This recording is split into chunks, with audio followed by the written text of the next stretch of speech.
Hello everybody, August 4th, 2011. What an incredible day today. The Dow Jones lost 512 points. Its 9th largest point drop in history.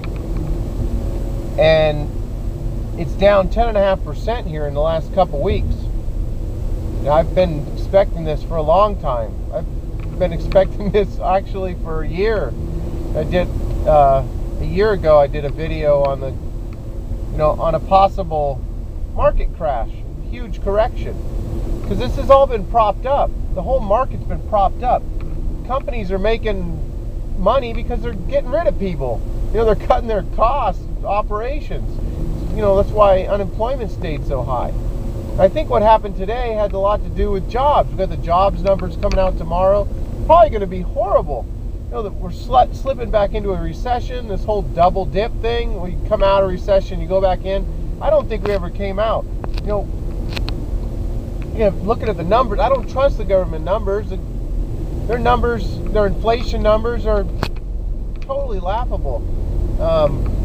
That reminds me, in Argentina, they're bringing legal action against a bunch of companies that are putting out their own private numbers on inflation. I think they got like 25% inflation, and the government doesn't like the numbers. They don't like the truth being exposed, so they're coming down on these companies whose numbers don't jive with the government numbers. I mean, what's going on in Argentina is totally crazy. I did a video on that, talking about them having Brazil print up money for them. They can't even print up enough money. I saw silver down 7%. I heard talks of margin requirement increases again. Like how it got hammered down from 50. It got hammered down to 33 a few months ago. And today is hammered down $3 an ounce. Silver is extremely volatile. Not a lot of people can handle being in silver long term. I mean, long term to me is the easiest way to be in it, because I'm not worried. I know we're going into the hundreds. I'm not worried about silver at all. Silver is extremely underpriced. The whole paper and electronic, COMEX that we see where we get our pricing for an ounce of silver, totally disconnected from actual physical silver that's available. And we're seeing huge demand out of China and India now. That when we had silver go to 50 back in 1980, those countries, and gold went to 880. Those countries weren't really involved. That was mainly a U.S. event that drove those prices up that high. Okay, I had to stop so I could read you something here. I don't think it'd be real smart reading while I'm going along on the freeway. Let's see. Federal Reserve officials say start QE3 right now to halt the recession. This is out today by moneynews.com.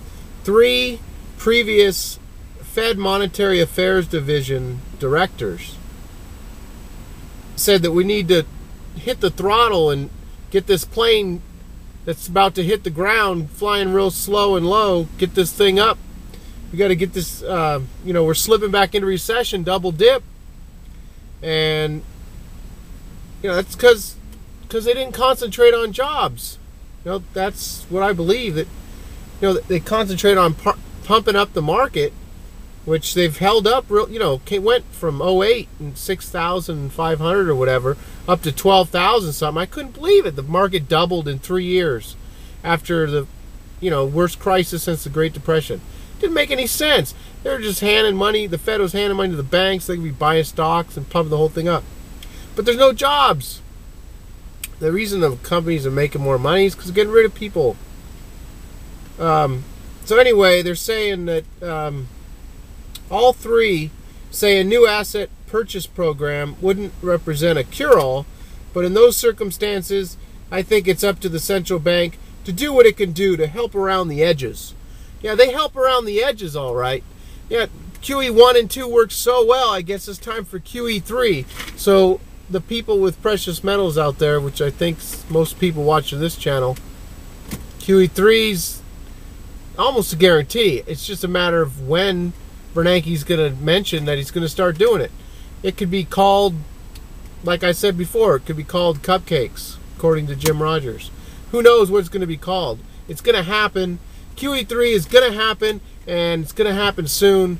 And my bet is we're going to start seeing it here within probably the next 3 to 4 weeks.